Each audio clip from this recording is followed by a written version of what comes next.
All right, I think people are coming in. We're going to make a start. So welcome, everyone. Thank you for joining us for today's webinar.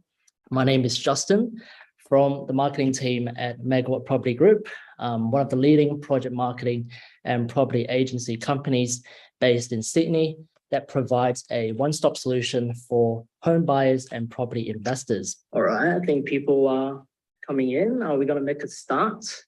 So welcome, and this event is also organized by Megaward. Now, before we get started, I would like to begin today by acknowledging the traditional custodians of the land on which we gather today and pay our respects to the elders past and present. And I extend that respect to Aboriginal and Torres Strait Islander peoples here today. So we've got a great webinar ahead of us today, with the star of the show, of course, being Dr. Andrew Wilson, the Chief Economist for My Housing Market. Dr. Andrew is also a highly regarded and prolific housing market speaker, previously a presenter for the Committee for Economic Development of Australia, better known as CEDA, and an appointed housing market expert and advisor to the federal government-funded Australian Urban Research Infrastructure Network. Dr. Wilson also holds a PhD and Master's by research, each in housing market economics, together with graduate qualifications in econometrics and construction economics. So today, Dr. Andrew is going to obviously share with us some amazing insights about the rapidly changing property market, and give us his very own take on what's going to happen to the Australian housing market after the much anticipated interest rate hike by RBA, of course, and the implications of the election, as we all know that the Labor Party has now won, Anthony Albanese being the new Prime Minister, and Scott Morrison stepping down, with the independents taking a lot more seats than before. So these will be the theme of this webinar. But just before I get out of the way, just a little housekeeping before I pass the time to Dr. Andrew. So for the audience, if you have any questions during the presentation, please type them into the chat box or question box down below in your Zoom control panel, and I'll bring them up at the end of the presentation. And we'll also have time for questions at the end. Now, I think that's enough of me. Andrew, I'll hand over the stage to you now. Well, thank you very much, Justin. You can hear me okay, I hope? Yes, all good?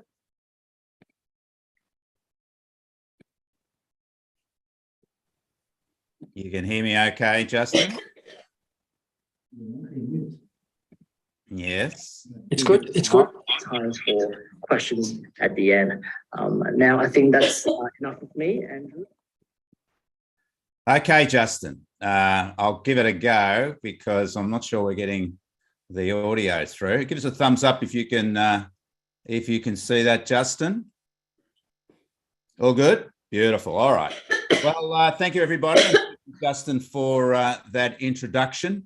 It has been a very, I think the word interesting is a little bit too subtle for what's happened, not just in terms of last weekend, but also, of course, over the last month. It's been almost a tumultuous 4 weeks, and we're certainly going to discuss that. I've got about an hour to chat here. I've got a lot of slides, but I'm just going to concentrate on the main ones, and obviously the main themes that we're all interested in at the moment. Justin didn't mention that we're going to distribute a copy, or Megaward will distribute a copy of the presentation as a PDF. For those that are interested in that. So you don't have to worry if you miss anything through the presentation, because you will be able to get a copy through Megaward of this, a PDF copy of the presentation. So here we are. That's my brand, My Housing Market. I work as a consultant in industry. I'm I guess a consultant now for Megaward as well. And I thank you for the privilege of being able to present tonight on behalf of Megaward. My Housing Market is a consultancy to a number of organisations and businesses. We're all about understanding the current state and future prospects of housing markets. And of course, that can be quite problematic. And housing markets, of course, get a lot of attention. Those words of boom and bust and doom and gloom are particularly interesting to the media when we do discuss the prospects for Australia's housing markets. But even though we've come through a very strong period of growth, we still have the prospects of a positive outcome going forward, despite obviously the challenges that we do have in the market at the moment. So that's my brand, my housing market. As Justin mentioned, I have a few qualifications. So I guess if you position yourself as an expert in any field, you want to at least start with some formal qualifications in the particular field that you're discussing. So they're my formal qualifications. And I'm also a member of the Royal Institute of Chartered Surveyors, which means one of my skill sets is measurement. And my measurement focus, of course, is economics and broadly what's happening in the housing market. I've also had a lengthy career as an economist, a senior economist, and a chief economist, focusing on property economics. My last formal role was as chief economist for the Domain Group. And since leaving them in 2017, I've been working as an independent consultant through my housing market. I also get some media attention, which is positive. Perhaps I'm regarded as a bit of a straight shooter when it comes to discussing the housing market. So I still get some media opportunities to discuss what's happening in the housing market. And as I said, perhaps I'm looked at as the voice of reason sometimes, because we do get a lot of hysterical comment in regard to the prospects of the housing market. And by gee, we've had a lot of that recently, haven't we? And we all know the reason why, but that's me. We're not here to talk about me. We're here to speak and discuss our housing market. Certainly our house price boom is now easing. That was predictable. We've had a very strong period of growth over the last 3 years. Low interest rates have driven that growth, and we've had the growth despite the challenges of COVID. And even though that boom is easing just about everywhere at the moment, the underlying drivers still remain positive for our housing markets. And we're going to look at those underlying drivers in some depth and discuss why and reveal why they are still positive for our property markets going forward. But really, should we be surprised that the prospects are still positive for Australia's housing markets? Some never really learn that lesson, that we continue to move upwards with property outcomes in this country, and there are a number of reasons for that. And let's start with some interesting numbers. Now, we've just had a federal election. Justin mentioned that, of course. We've been in an election campaign now for the best part of 6 weeks. It's gone on and on. But we've thankfully come to the conclusion of the election campaign. And of course, everything is really exaggerated and heightened in terms of plus or minus, positive or negative during election campaigns. But if we look back to the last election campaign, which was in 2019, our last federal election prior to this one, and we look at what's happened in our housing markets over that 3-year period, and it's quite extraordinary when we do reveal that in the past 3 years, Sydney house prices have increased by 55%, Melbourne up 40%, Brisbane up 50%, Adelaide up 40%. You can see that there are some extraordinary results. And if we look back to that last election in 2019, there was a lot of predictions then that the housing market was going to collapse. In fact, we had predictions that prices would fall by 10, 20, 30% going forward. And it was a quiet and I guess a confused period for many buyers and sellers during that last election campaign. And it's quite interesting to see what the actual outcome has been since that last election in 2019. So I guess if you're a homeowner, you can look at those numbers and feel pretty good about life, really, because extraordinary results, and no surprise that Sydney has led the pack over that 3-year period. So let's have a look at what's happening after that nice first slide, I guess, that makes us happy. We can look at what some of those underlying factors that have driven those significant price growth and prices growth, and what's likely to to happen going forward. So let's have a look at the current state and future prospects of our housing market. We're going to break it down into three main factors. Of course, the first factor is on the demand side, and demand for housing comes from people. There's a surprise. And a major driver of demand from people in our housing markets, particularly the Australian housing markets, of course, is migration. So we're going to have a quick look at migration and what's likely, or what has happened recently, and what's likely to happen going forward now that, thankfully, we have our borders open again, and we're going to see certainly a surge in international migrants and also a surge in international students. And that will be a positive for our housing market in terms of demand.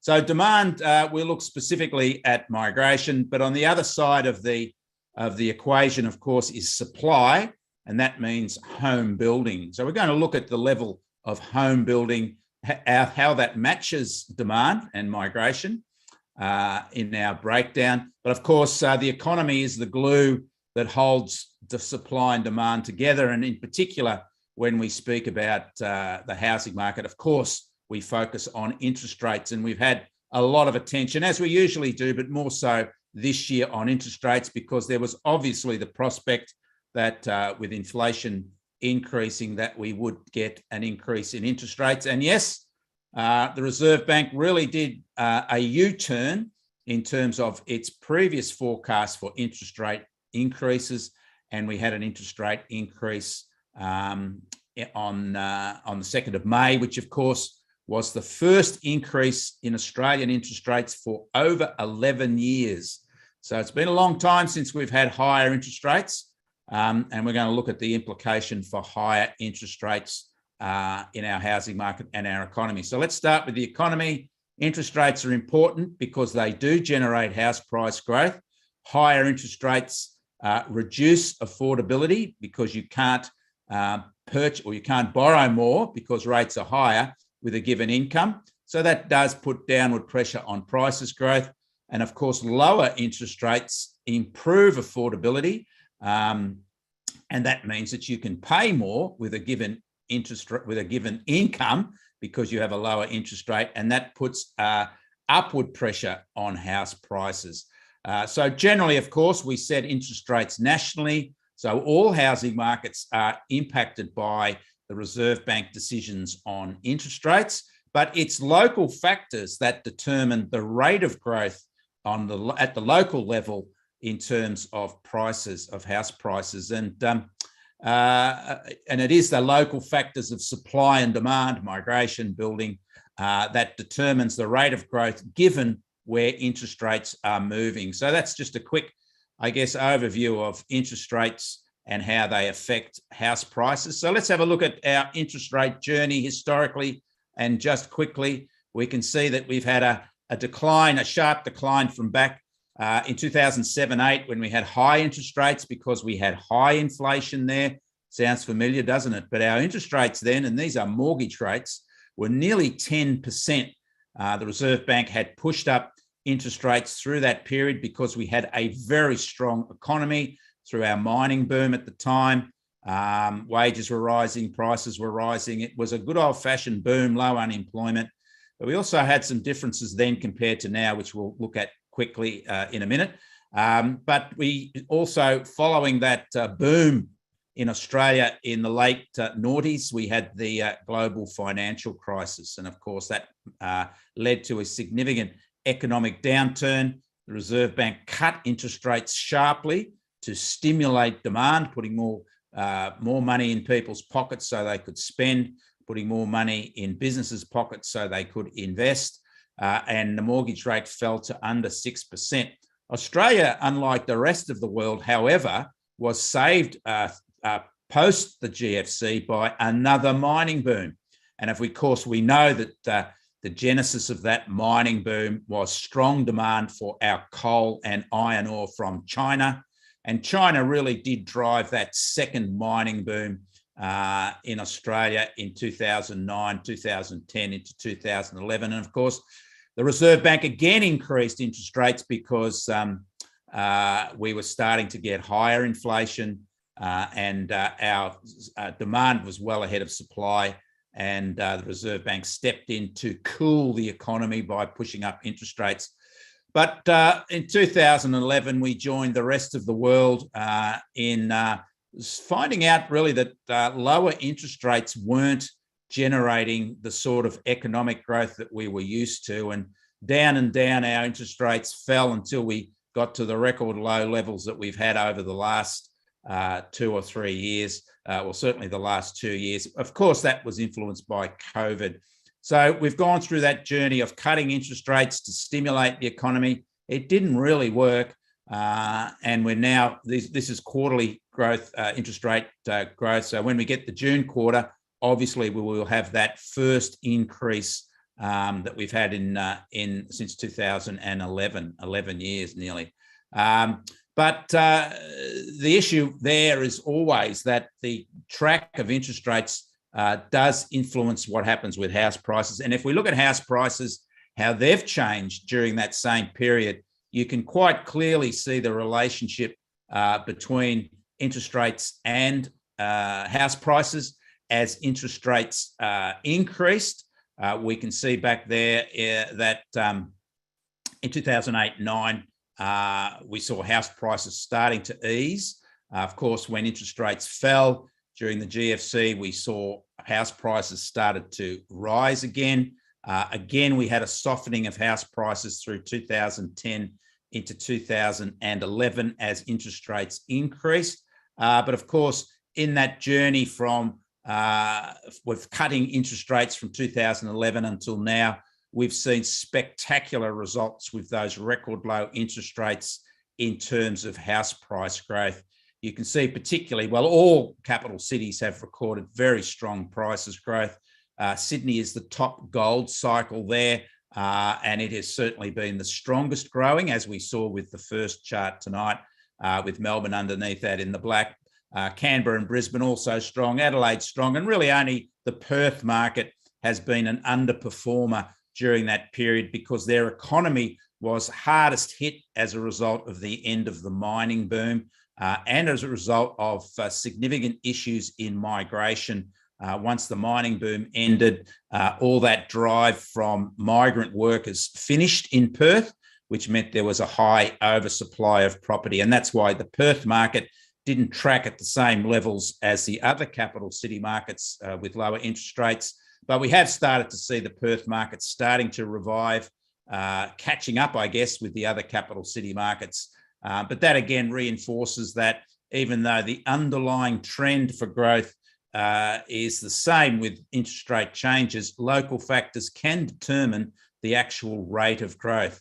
So that's the story of interest rates and house prices. One thing you can notice on that chart, which is interesting, is that higher interest rates eventually impact house prices, but it does take some time for that to occur, the higher interest rate, lower house price effect.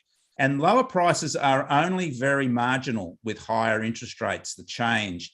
And yet when we get lower interest rates, we get a very quick response to house price growth. So really, housing markets respond strongly and quickly to lower rates, but they're quite subdued in responding to higher rates. And I think we're going to see that going forward. We'll look at that in a bit more depth towards the end of the presentation. So as I said, we're certainly now into a higher interest rate environment. First time since 2011, the RBA has brought forward its rate rises. It's flipped on its previous stated guidelines. Of course, it was saying that it wasn't going to raise rates till 2024. It has been spooked by obviously higher inflation, and that's resulted in it acting. So let's have a look at what the Reserve Bank said in its May meeting. And of course, you've got to understand that things have changed since then, but this was the basis of it changing or raising interest rates. It said it was because inflation had increased to its highest rate in many years, although fuel and new house costs accounted for half of that recent strong increase.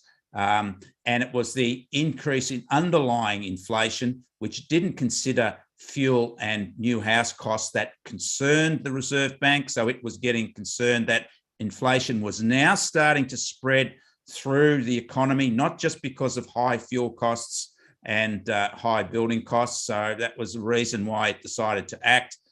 It felt that the unemployment or that employment was likely to remain strong over the remainder of the year. We're going to look at whether those forecasts are holding up at the moment.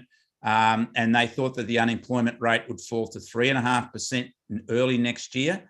And of course, it didn't account for, because it hadn't been released, the latest wages data, but it was speculating that it would increase to 3.75% over the forecast period. So they were the parameters which made, or the factors which activated the Reserve Bank.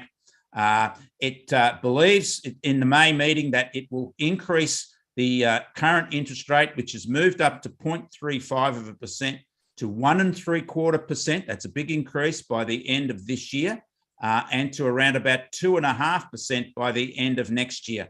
I'm not so sure we're going to see those numbers. And I think the data that we've received over the last 2 weeks will have the Reserve Bank reassessing its position, and because it wants to increase rates because it's concerned about inflation, and it believes that raising rates will bring inflation down over time.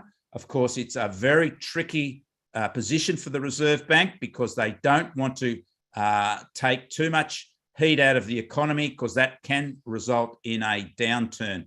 So they're very undecided about going forward. And what they've said here is that they're going to continue to be guided by inflation, of course, but also the labour market, and that they have said specifically that there are significant uncertainties remaining. So we're going to have a look at how things have actually changed since the Reserve Bank made those comments. So let's have a look firstly at the offsets for rate rises. Now, it's the first rate rise in 11 years. We're actually in a very strong position to counter the impact of higher interest rates. The rates are still very low, near record low levels, of course. We still have wages rising, not as strong as the Reserve Bank wanted them to, but wages are increasing to offset higher interest rates. We've had a number of policies recently that from the government providing handouts to particular parts of the community. We also have the wealth effect from those booming house prices. People's personal wealth has increased because of strong house price growth, as we saw over the past 3 years. We have near record savings levels. So Australians have saved very hard over the last 3 years. So we have that as a backstop for higher interest rates. Of course, the banks, when you take a loan out from the bank, they allow for an extra 3% in your capacity to repay. So even if you get, say, a 3% interest rate from the bank when you borrow, they then allocate a 6% interest rate as a buffer for your income requirements. So you have to be able to repay a 6% mortgage if you get a 3% mortgage. So obviously that does cover some risk. We have record low unemployment rate. In fact, it's the lowest monthly unemployment figures that we've ever recorded. And when we look at the big picture, it's really only 15% of households that have higher mortgage balances in Australia. So it's not going to affect a lot. So they're the offsets, early days for higher interest rates. And as far as the housing market's concerned, we still have higher demand and lower supply in our housing markets. As I mentioned before, we're going to get plenty of demand from migrants, from international students. We've got a lot of new policies for first home buyers that are going to bring them in large numbers back into the market. Investors are very active in our housing markets at the moment, nearly double the activity over the past year. We've had some policies directed towards downsizes, which is a potential demand driver. And of course, just to validate how short we are of housing, we have a very, very tight rental market at the moment. We've basically run out of rental properties Australia-wide. Even some of those markets which have had higher levels of supply, such as Melbourne CBD and some of the Sydney inner city markets, they're now being soaked up very quickly, the vacancies, and rents are starting to rise again. But overall, rents are going through the roof in Australia at the moment because we don't have enough rental properties. And that's because we still have low new home building at the moment. So supply is still well below demand, and we're still not building enough to catch up with all that demand that's going to come in through those sources I just mentioned. So the housing market, certainly in the short term, still has demand well ahead of supply. Now let's have a look at some of those factors. And the reason I put this in is just because I think we need to understand the story with interest rates. So the latest unemployment data was 3.9%, which is the lowest on record from the monthly series. So that's a very good result, of course, but it wasn't quite as good as the headline number indicated, because we actually had the participation rate fall. Now, the participation rate tells us how many people are actually in the work, or of the population are actually in the workforce. We actually lost 0.1% of our workforce over April. So if we had had the same proportion of those in the population in the workforce, the unemployment rate, as we did the previous month, the unemployment rate actually would have increased if we allocate that to the unemployed. So I think the signs are that we've peaked in terms of our employment market, especially when we look at jobs growth over April was very, very low. We only created an extra 4,000 jobs, and you can see clearly it's the lowest this year so far. So my point is, I think the Reserve Bank would have been quite disappointed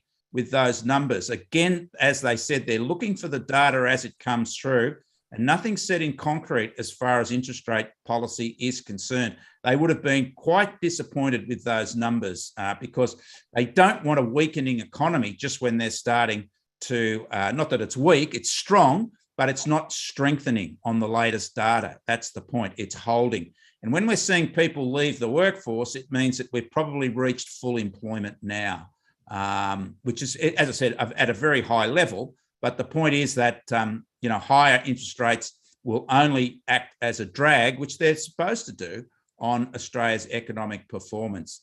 And we can see there that, as I said, the labour force was lower over the month, as well as the participation rate down.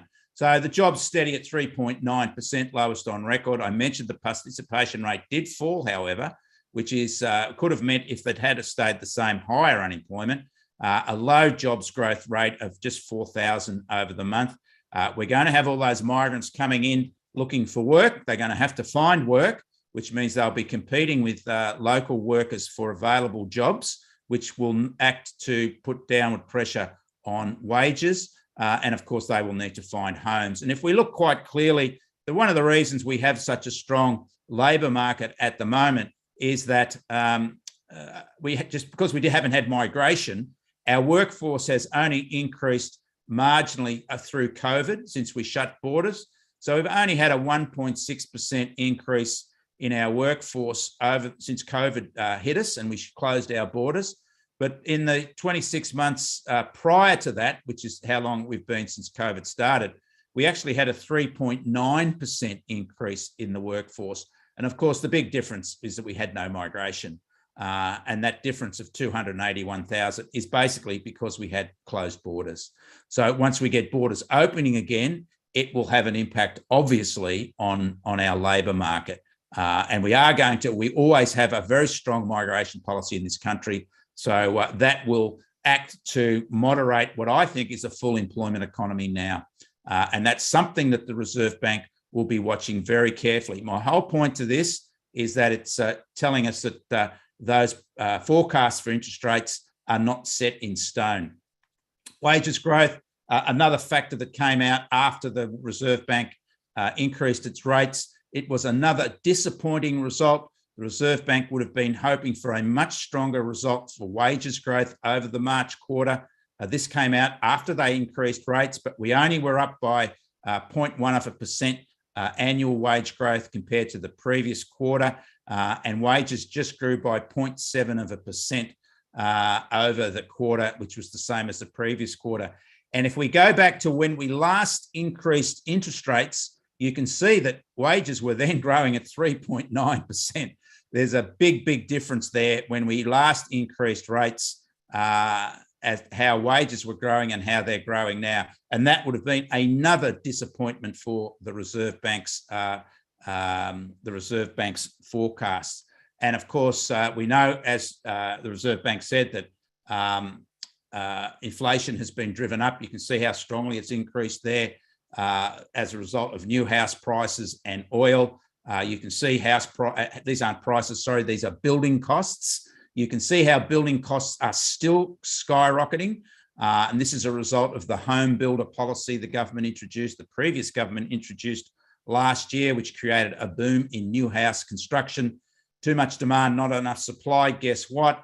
The shortage of building materials and labour, and we saw building costs go through the roof, and that's driven higher inflation. But since then, we've seen building approvals falling. So we're back to normal after the end of that boom from home builder. Again, reinforcing that we're undersupplying the Australian housing market once we've moved through that policy drive. And of course, the price of oil, which has been a significant factor. You only have to look at what you're paying for gas at the moment, over $2 a litre again. And we had started to see some signs that those record oil prices, international oil prices, were starting to ease. But unfortunately, oil prices have started to rise again. Again, not good news for the Reserve Bank, who were hoping that would start to have an impact on inflation. So my point is that these outside drivers of inflation are still pushing it along. And with the factors such as wages growth, the labour market not performing at the same level as the Reserve Bank was hoping, early days, of course, it does make them think or perhaps consider where they're going to go in terms of future interest rate decisions. Now, the real issue here for the Reserve Bank is that real wages, and that's the difference between what you're paying for prices, what you're spending, and what you're earning, and that actually fell by a record 1.3% over the March quarter. So consumers were going backwards. They were paying 1.3% more in prices than what they were earning. And if you look back to when we last increased interest rates, actually real wages were very high. So they were prosperous times. So this is why it's very difficult for the Reserve Bank now, and they have to be very careful about how they implement higher interest rates. So that's our background for economics. I know we all love economics, don't we? But this is about understanding the outlook in I guess, a real sense for interest rates and what's driving them, and what the function of the Reserve Bank is. And I think the main point there is that outside forces are driving inflation. Reserve Bank really has no control about over the price of oil. It is worried that inflation is starting to push through the system, but it was hoping that the economy would be able to absorb higher interest rates, which it will in the short term. But my point is that if they continue to raise rates, the risk of an economic downturn becomes greater. And I think that they'll be a lot more careful about where they go. And as they've said quite clearly, they're looking at the data as it comes through. So we need to take that all in context. So let's have a look at people, and that's, of course, migration. We're predicted to see 200,000 plus come into Australia now. Borders are opening. So that's migrants and plus international students on top of that. And that's right now. So I know we have some issues in China at the moment with COVID lockdowns, but nonetheless, there's certainly the prospect of a surge in migrants coming into Australia. And of course, the question is, where will they live? We already have an undersupplied market. The rental market's just terrible at the moment for tenants, and we're not building enough. We haven't built enough, and we're still not building enough. You can see here how migration has fallen sharply through COVID. No surprise that Melbourne and Sydney, that's the gold and the black, fell the most because, of course, they have the most international migrants. Interestingly enough, Brisbane was still positive through COVID in terms of net migration. And you can see there, when we look at interstate migration, how strongly the Brisbane or the Queensland market has performed. And that's because there was a lot of people who moved out of Melbourne and Sydney and moved into Brisbane and Queensland through the COVID lockdown period. And that, of course, has had a big effect on the Brisbane market, but that will change now that all the COVID circumstances are basically the same from capital city to capital city. But nonetheless, it's been a strong factor in interstate migration and what's happened in the Queensland, particularly the Brisbane housing market. We saw, not surprisingly, that international migration fell the sharpest in Victoria, because Victoria and Melbourne are typically the epicentre, the strongest destinations for international migrants, and they fell quite sharply, no surprise there. Sydney, however, picked up with the latest data with international migrants, and a lot of that were expats coming back from overseas. And that was actually a positive for a number of the Sydney market areas, the strength of expats coming back in to purchase property through as they left because of the COVID issues internationally.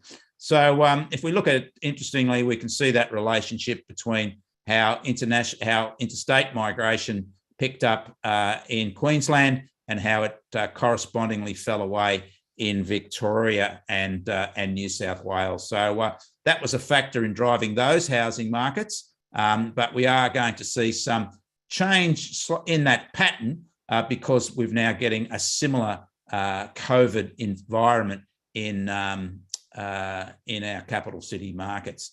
So that's demand migration. That will be a significant factor going forward, particularly in Melbourne and Sydney, I believe, that are the key destinations typically of international migration. Home building, we already saw that home building has fallen away sharply again after that surge from the home builder allowance. And if we look at the underlying trend for home building in Australia, it's now starting to fall away again. We're actually building at the moment on trend around 15% fewer houses than what we did back in 2015. The question is, where are all the migrants going to live? We're already run out of properties in our rental market, and now we've got this surge in demand, and we're just not building enough to keep up with demand.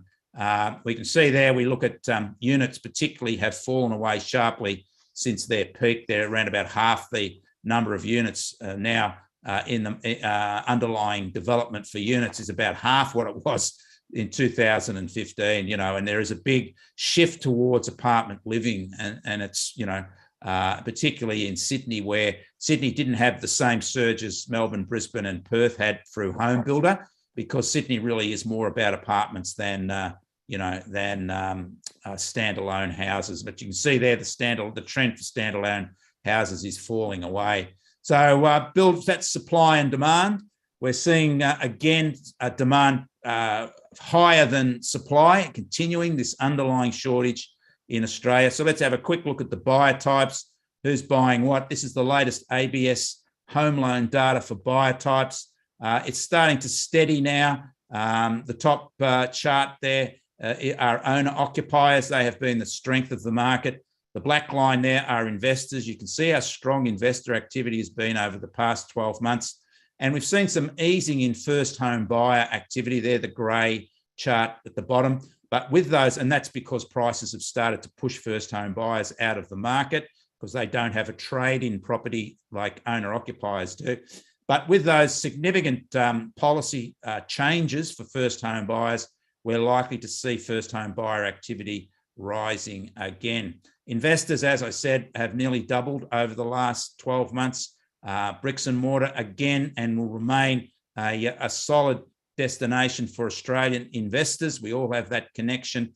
And with rents rising very strongly, even though we don't have the same prospect of capital growth going forward, returns from income returns are strengthening because of high rents in our capital city markets. Investors are still below their long-term market share, getting close to it. So show some upside there for investor activity going forward. First home buyer numbers just started to pick up again after falling because high prices, as I said, were pushing them out of the market. So let's have a look at house prices as they stand. Of course, we've seen an easing in the house price boom in Melbourne and Sydney over the first quarter of this year. No surprise given how strong that market grew. It was because affordability started pushing buyers out of the market. In other words, prices were so high and rising that buyers couldn't go to the bank and say, look, I need another 100,000. I need to borrow another 200,000. And the banks would say, look, we can't lend it to you unless you're earning more, because the banks, which is one of the secrets to the Australian housing market, just weren't prepared to allow the consumers to overborrow. So they have strict guidelines, and if your income isn't higher and you can't get a lower interest rate, you can't borrow more. And because Sydney and Melbourne grew the most, as we saw in that second chart, they have reached their affordability peak sooner than the other two, or the other capitals, which are now starting to ease in terms of growth, but they're still catching up to Melbourne and Sydney. So we can see there that over the year, we've seen spectacular growth, as we saw before. Even over the past year, prices growth is still up, notwithstanding that we've had that easing in growth in Melbourne and Sydney. Sydney still remains clearly the most expensive capital city market. And that, of course, is why it started to hit those affordability barriers earlier, because incomes aren't that much different across the nation. And as I said, buyers couldn't keep pushing up prices, even though they were buying, because the banks wouldn't allow it. They didn't have the capacity. So Sydney certainly well ahead of the other capitals, and almost double median house prices in Brisbane. Interesting, when we look at house price growth since the just before the GFC at the end of 2007, you can see how house prices have performed compared to the share market. It's quite remarkable that the share market really only has increased by 13.7% over that period, whereas Sydney house prices have increased by 170%, and of course Melbourne up by 136%, and similar strong results from units compared to the share market.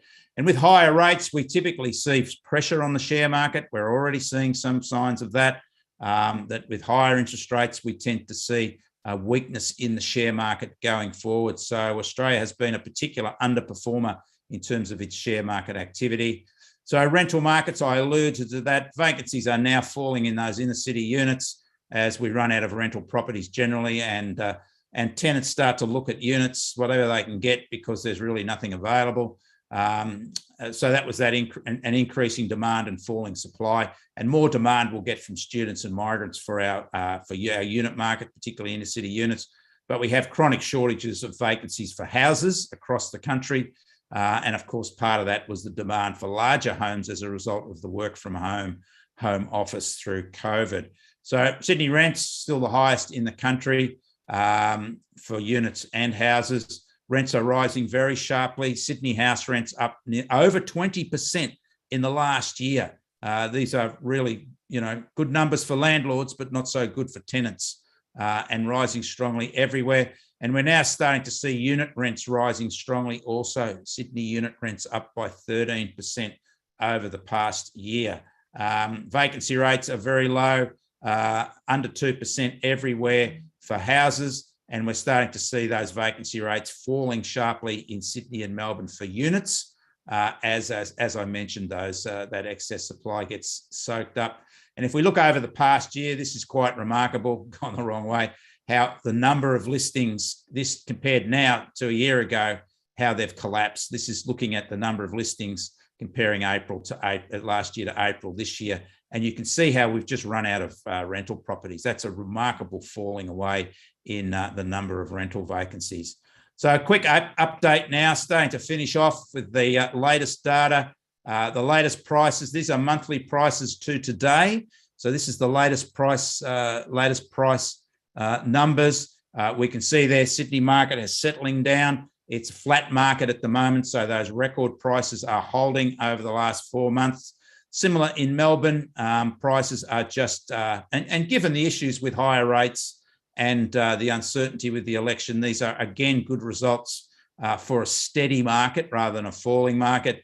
Brisbane market is the second strongest market now. Its growth levels are starting to fall away, as you can see there. Adelaide's still quite strong. Of course, as we saw before, median house prices are a lot lower in Brisbane and Adelaide, so that allows them to continue to push up prices until they reach those affordability barriers, which Melbourne and Sydney have reached. And they're starting to ease now because of high prices, locally high prices in those markets. And as I said, we're just starting to see an improvement in the Perth market, but it's certainly in catch-up mode because it was very flat for a number of years. It was flat for a number of years. So it is the most affordable market in the country now, and prices are starting to increase. If you want to track what's happening locally on a week-to-week basis, it's always handy to look at the results in our weekend auction markets. They're a very good guide for what's happening in the housing market generally. We can see here when we track house prices and auction clearance rates in Sydney, how they do match each other. Higher clearance rates, higher prices, lower clearance rates, lower prices. The same in Melbourne, the same relationship. So you should track those weekend clearance rates. These are last weekend's results. Of course, we had the election, so there was not a lot of auctions conducted. It was a quiet day for auction activity, but clearance rates were around about the same as where they have been. And of course, clearance rates are lower than where they were when prices were growing strongly at the end of last year, but it's still quite a balanced market and probably just in favour still of sellers in our housing markets. But obviously that Sydney and Melbourne market have eased, and we know that relates to also the easing of prices growth there. And you can see the easing of clearance rates in Sydney on the trend there, although Sydney's clearance rates picked up again at the weekend. It will be very interesting when we have big numbers of auctions again this weekend to see how the market responds to the new government, with a full weekend of auctions coming up this weekend. Similarly, Melbourne has flattened over this year. Again, that issue with affordability. Brisbane's trend for clearance rates has also started to ease from higher levels. As I said, affordability. Adelaide's still a strong market with very strong clearance rates. And as we saw, that is the strongest market in the country at the moment. And the Canberra market's still quite strong as well. So if you're looking for those auction clearance rates, please go to my LinkedIn account. It's on that link. I release on Saturday nights the latest capital city auction clearance rates, and you can get that for free on LinkedIn. And then on Sunday mornings, I have a full national auction report, which is available there through my LinkedIn account, which is the link there to that. As I said, I think you'll get valuable insights into the market by examining that data. I mentioned affordability just quickly. This is an affordability index. Affordability, when that index is higher, affordability is lower. And when it's above average, which is the black line there, it means typically that volumes of loans are falling. We can see that there, and that means prices are easing as we've seen recently. So that's a good measure, and that explains why affordability barriers have eased the marketplace. It's a good thing because it shows the market has a natural stabiliser, and this affordability measures the proportion of your repayment compared to your wage. And obviously, as you're paying more out of your wage, it means you, as we've said before, you can't borrow as much, and that takes buyers out of the market. No surprise that Victoria and New South Wales, that's Melbourne and Sydney, have the worst affordability, and that's why their prices growth is steady at the moment. And the national average there is Australia at 100, or the national benchmark, and you can see other markets are still below that benchmark, which shows there's some growth potential still there in terms of affordability. So we'll finish off now with the summary of what I've been saying. So certainly capital city prices have into this year, and because of those affordability barriers, as we've discussed. Melbourne and Sydney are steady prices. Brisbane and Adelaide still recording higher prices because of their lower home price advantages, but they are easing now, and they will move back to a stable environment such as Melbourne and Sydney are experiencing. So owner-occupiers still drive the market. First home buyer activity has eased, but with those policies introduced over the last month for first home buyers, we'll see a spike again in first home buyers, and investors are certainly still surging, obviously interested in those returns from tight rental market. The medium-term outlook is, of course, for more reliable but steadier prices growth, notwithstanding the impact of higher interest rates. And we discussed that impact at the beginning, but we certainly know that a demand will remain above supply, reflecting that recent underbuilding and, of course, the surge in migration. COVID really was only a temporary short-term interference to that robust housing market activity. And, of course, Melbourne and Sydney will clearly be the beneficiaries of our renewal of high levels of migration. So these are my forecasts for house prices for this year. These are mid-level forecasts. The high flyers of last year are coming back to earth. Around about a 3% increase, I think, this year for houses in those markets in Adelaide and Brisbane who are coming from behind and catching up. I will report, I believe, around about 10% with Perth, Hobart and Darwin in the middle. Just to finish off, we've had some pretty outrageous predictions, no surprise, about house price crashes. There's been predictions of 10% plus falls in house prices next year. Let's have a look at the reality of that. And the reality is they're the national house price changes on an annual basis over the long term. And the worst result we've ever had was 5.1%, and that occurred in 2018 when we had a pretty spectacular credit squeeze through that period, and we had a big scare campaign. But as we've seen, our market boomed after the falling away of prices in 2018. And as I said, the Sydney market actually increased by 55% over the last 3 years. So they're the worst results, 5.1%. And they certainly came with following a significant period of higher rates. And we're talking years there. And as we saw at the beginning, rates have to really be sustained for some time to have an impact on the housing market. And even then it has, as you can see with those numbers, a moderate impact on the housing market.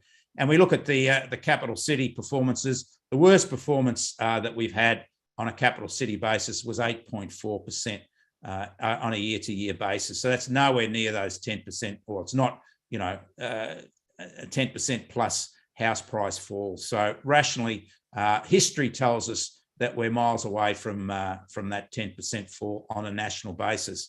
And these factors offsetting that. Capital cities are undersupplied. We've spoken about that. We've already seen housing shortages emerge. Migration and students will create unprecedented demand for housing. High level of migration will also put pressure on unemployment and downward pressure on wages, which will offset the conditions for more interest rate rises, which I've discussed. And interest rate increases have marginal effect on affordability offset because of the offsets of higher wages, savings, handouts, and low jobless, as we've discussed in the shorter term. So capital city house prices, of course, have only fallen 3 times over a year. National capital city prices, 4%, 4.1% and 5.1%. And that followed a sustained increase in interest rates. So I'm going to finish off, Justin, with this slide now. And my key point to all of what we've discussed tonight is that misinformation and ignorance certainly remain the curse of Australian housing markets. We know that. All we have to do is go back to the opening slide. And my opening slide showed that we've had massive increases in house prices since 2019. And if we go back to 2019, there was a raft of predictions that house prices would crash by up to 30 or 40% during that year. And of course, it did worry buyers and sellers, and it did become self-fulfilling in the short term by buyers and sellers sitting on their hands. But the market picked up again, and it wasn't just lower interest rates that drove it. It was just that connection that we have to home ownership and home investment, which is very, very strong in this country. I'm always, when I do presentations, meeting people who over the years have built up significant investment portfolios, and they have just sort of ordinary jobs or just, normal people in a sense, and yet they've built 4, 5, 6, 10 properties over a period of time and allowed that wealth effect really to set them up as very prosperous.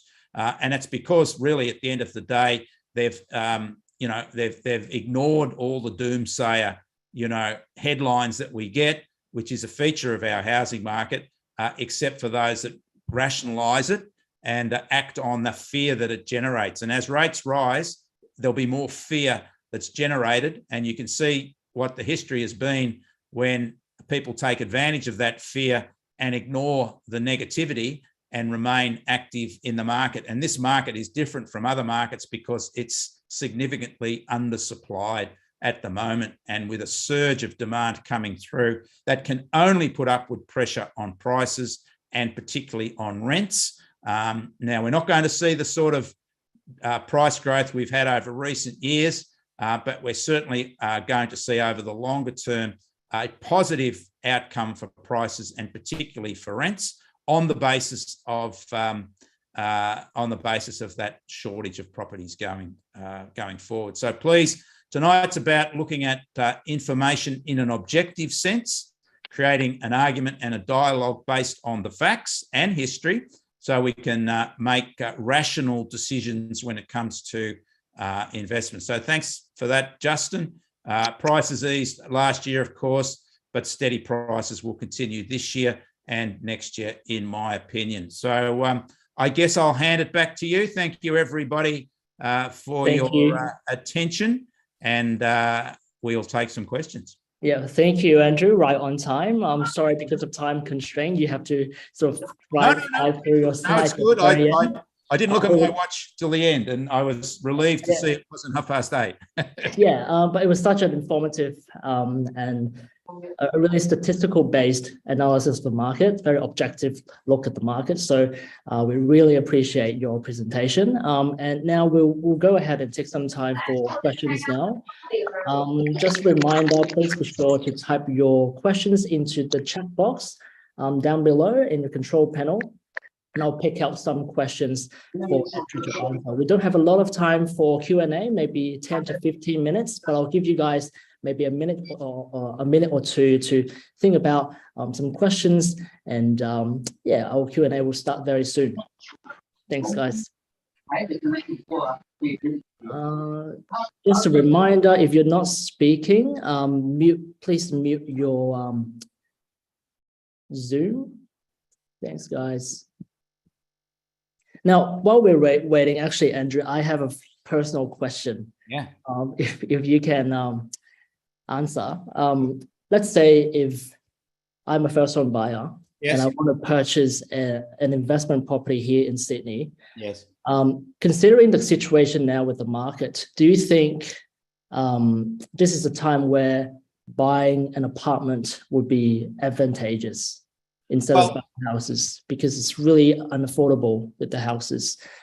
Well, that's the whole point of the Sydney market, that because of its high prices, it crowds out buyers, particularly for houses. And we saw that during the first home, or not the home builder policy from the previous government, that even though we saw strong home building in Melbourne, Brisbane and Perth, Sydney really didn't have the same level of home building, because Sydney really is restricted in terms of its capacity to go out. So of course it goes up, and that means the choices for Sydney first home buyers are particularly skewed towards apartments, because they are considerably more affordable than houses. And the other point is that Sydney prices are so much higher than the other capital cities that, with first home buyers, they have similar incomes to those incomes in other capitals, and those first home buyers in other capitals. So obviously they gravitate towards apartments. And the first interesting incident also, Justin, is that we're seeing a return to inner city demand for inner city apartments from tenants, because they're being, and it's a similar environment, because they can't afford to rent a house in Sydney because the rents are so high. So we're quickly seeing the rentals or rental properties being secured in inner city Sydney, those apartments that were built over the past 5 years. And we're starting to see rents rise again, and we're starting to see prices rising again for units in inner city. So I think obviously the future for Sydney, because of affordability particularly, is for apartments and for first home buyers, because the choices are really very difficult for them if they're looking for a house. They have to firstly really go to the fringe of Sydney, which can be 60, 70 Ks out of the CBD. So there are issues with commuting, even though we do have work from home now, and dislocation, the level of infrastructure, and other sort of issues such as recreation and connection with one's social group. But so that's why Sydney, is well poised for this increase that we will have in first home buyers to satisfy their demands with apartment, And I think one of the big problems we have is with apartments is we just are increasingly restricted because of local planning rules from, developing more. And this, again, is another factor in why we're running out of properties. We're undersupplied. Yeah, right.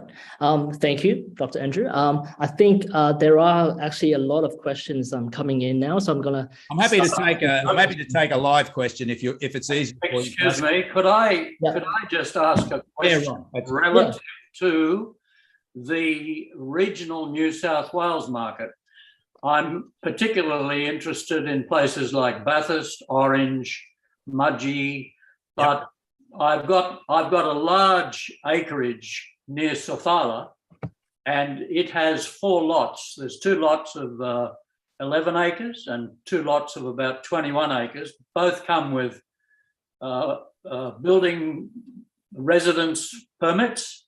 They're fully developed as far as they're actually on the Turon River.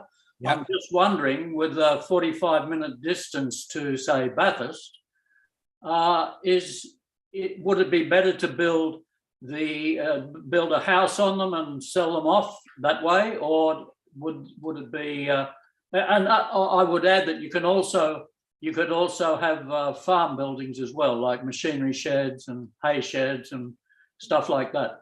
You can also go gold panning on the Turon River. There's still gold in the river, and they are on the river. Yeah, well, there's a great marketing campaign you've just identified, Ron. Digging for gold, not just in property, but look, regional markets have obviously performed mixed level. The orange market's been up and down over a number of years. It had some local issues, and that's what I was, referring to about local factors, notwithstanding interest rates. Orange has picked up again recently. A lot of the COVID migration happened to the seaside rather than the countryside from those, I guess, fleeing the Sydney. Drew is going to obviously share with us some amazing insights. Whoops. So, look, I think that those markets will, it's a little overstated how strong regional markets will be, I think. They will also, obviously, as they rise through the strength of the Sydney market, they'll also ease as the Sydney market eases. And that's all about certainly confidence in the short term with higher rates. But there's no doubt that the strength of those Middle West regional markets, Dubbo, Bathurst, Orange, sort of waxes and wanes on local factors. But I do think that Orange market has sort of moved beyond that sort of variability that has been that it's been a product since they closed the gold mine and had those other sorts of issues that knocked it around for a number of years. But I think in terms of what you do, you probably need to get some local estate agent advice in terms of where, if there is demand for those various options that you've presented, Ron. Yes, the other part of it is, I guess, with the larger holding, the sky-high prices for beef cattle at the moment is also driving things up a bit. Well, that's a good point as well, because we know we're in a terrible inflationary environment, and part of that has been driven by, droughts, then floods, and issues with the dollar now falling. I guess is more of a positive with exports of rural produce. But as I said, I would speak to a local agent there, and I'd certainly present those particulars for you. But I do think Midwest regional markets have a positive outlook, but I wouldn't suggest they're going to be in a sort of a boom and bust environment going forward. I think it's a lot more stable environment, particularly for orange, I think, that sort of had that up and down sort of circumstance and certainly has stabilised. A lot of the issues still remain the preference for empty nesters and sea changers to head to the sea, if you know what I mean, rather than to go to the bush. And one of the problems with that is you don't get the same level of infrastructure in those Middle West locations as you do. I mean, up at Kingscliff is an example, which is a popular destination. They're just opening the big new hospital up there, plenty of demand for that. And that's the sort of infrastructure that attracts people to or consolidates demand for regional centres. So I just speak to a local agent, Ron. Thank you very much, Andrew. And good luck. Good luck with all right. that. Thank you, Ron, for your Thank question. you indeed. Don't forget, if you have more questions, Ron, there's actually, I've just posted in the chat box, that's actually going to be an offline event coming soon. So stay tuned on when the event's going to occur, and you can sign up and ask, actually have a chat with Andrew with more time on hand. Now, because of time constraints, we're going to ask one more. Very informative. Sorry, I was just saying it's my first time to tune in, and it's fantastic. It's thank you, Ron. And thank you very much. That's all right. Appreciate it, Ron. Thank you. We're just going to take one more question because of time constraint, if that's okay. This is Stanley here. Actually, talk about the banks and some market experts forecasting there's going to be a drop in house prices, and some people would like to know your thoughts on that prediction, Andrew. Well, look, it's a cheap headline, isn't it? House prices crashing. You've got to read that one. I mean, it's called clickbait, and that's what it does. But and I'm not being disrespectful here, but house price forecasts change with the wind. They tend to be updated every 30 days. So it's like, herding cats, trying to get hold of a particular forecast, and that sort of validates it. But interestingly enough, that of course we know affordability will be affected by higher interest rates. Yep. And the balancing act for the Reserve Bank is to get rates at a level where it doesn't create, an economic downturn. Now, that's a very difficult circumstance, particularly as inflation is really rising from outside sources, and it can spread, unfortunately, internally, and that's what we're seeing signs of now. So the Reserve Bank really can't control the price of oil, and it's very difficult for it, obviously, to control issues to do with home building costs. But as I said, the issue really is that as interest rates rise, it sets the scene for a cut in interest rates. And we're increasing interest rates from basically zero. I think that there would have been some disappointment from the Reserve Bank in the data that's happened since they've increased rates. And I think that they'd be thinking a little bit carefully about where they go from here, because we're already seeing problems in the US in terms of economic growth, and they started increasing rates well before us. Their inflation is higher than us, but their wages growth is also higher than us. So there are certainly danger signs out there, which I think the Reserve Bank will have to make a very difficult decision on. But my point is that, interest rate rises obviously set the scene for interest rate cuts down the line. And we know that, I guess savvy investors, in a sense, start looking at where interest rates are going to peak at and start thinking about purchasing then, because it does become, in the short term, a buyer's market. And we've really been in, the mother of all sellers markets over the last 3 years, and that's because interest rates were cut. But certainly the prospects for a sharp decline in interest rates above 10%, 20% are not supported by history. And the fact is that we can't push interest rates up. This is what I'm trying to say. The Reserve Bank can't push interest rates up because our economy is not in the same position it was when they raised interest rates 11 years ago, right? So they have to be very circumspect about how they position themselves here. I think that, even with history showing us that the worst result we've had was 5% over a year. So predictions of 10, 20, 30 are not supported by history. So I'm not sure where it comes from, other than the desire to, create some media. Right. As I said, misinformation, ignorance. you know, and I don't blame the media because, you know, they're just there to attract attention. That's fine. Stir the pot a little bit. Yeah. You know, I think those that make those predictions have to be held accountable at some level, but you know. Right. All right. Thank you, Dr. Andrew. I think we're going to wrap up the Q&A here because we are a little bit over time already, okay. unfortunately, yes. but do rest assured if you have more questions, because like I said, there's going to be another offline seminar happening very soon with Dr. Andrew. We don't know the date yet, so that the date is yet to be confirmed, but we'll provide more details as we get more confirmation. Now, this webinar has also been recorded, so if you want to revisit Andrew's presentation, you can do that. And as part of signing up to this webinar, all the attendees will be getting a summary of today's presentation in a PDF form, actually prepared by Andrew himself as well. So really appreciate that, Andrew. And all the details would be sent to you by email. So I think that's about it. But just before we wrap up, I just want to pop this quote here on the screen. Now, this quote is by a very famous person, Bernard Baruch, an American financier and statesman. And I think through Andrew's presentation, I think a very important point that came through his presentation is that sometimes we have to cut out the distractions. Like Andrew just said, the headlines, the media trying to use to stir the pot, and really look at your long-term goal. There's always going to be something that causes doubts. You know, a year ago it could be COVID, and then now interest rates and the election.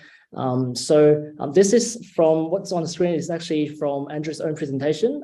So misinformation and ignorance remain the curse of Australian housing markets, except for those that rationalize and act on the fear it generates. So of course, still do your due diligence. It doesn't mean that you should disregard everything and disregard every warning and just put your money into anything blindly. But I think do stand back and look at the full picture objectively and look at historical data, like what Andrew has provided us, an abundance of data today for us, and stick to your long-term goal. So thanks again, Andrew, for putting money into our pocket today.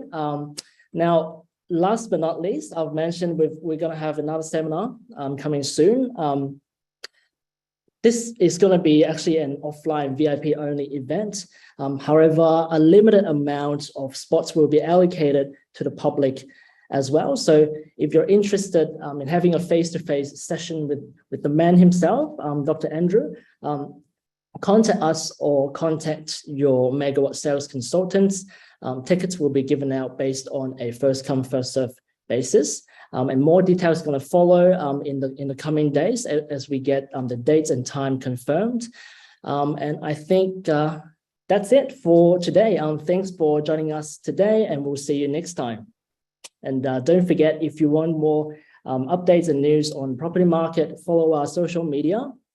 And if you want someone to talk about your property investment, don't forget to visit our website. We've got a whole team of professional and experienced property consultants that is ready to sit down with you one-on-one and think about and draft out the perfect strategy for you. So thanks again, and we'll see you next time. Thank you indeed. Have a great evening. Thank you. Bye-bye. Thank you. Thanks a lot. Thank you.